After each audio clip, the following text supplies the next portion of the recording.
თავარს ერთ-ერთი პატიმრის ოჯახის წევრი უყვება, რომ ქსნის ციხეში მუნისა და ტუბერკულოზის რამდენიმე შემთხვევა დაფიქსირდა. პატიმრის დედა გვიყვება, რომ აღნიშნული მიზეზით 24 საათიანი პაემნის დროს ნომერ მე-15 პენიტენციურ დაწესებულებაში მისმა შვილმა უარი განაცხადა ოჯახის ერთ-ერთი წევრის დარჩენაზე. მთავარი დეტალების გარკვევას პენიტენციურ სამსახურში ცდილობს.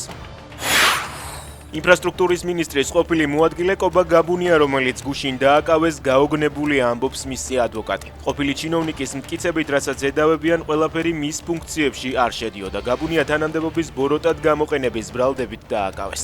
შრეკა იყო ექს-მინისტრის ირაკლი ქარსელაძის სახლშიც. გმირთა მოედნის მიმდებარე ტერიტორიაზე 4 ცათამბჯენის აშენება იგეგმება. შენობების მაქსიმალური სიმაღლე 180 მეტრი იქნება. განაშენიანების გეგმა შესათანხმებლად მერიაში უკვე გადაგზავნილია. კომპანია პასუხს 17 ნოემბრისთვის ელოდება.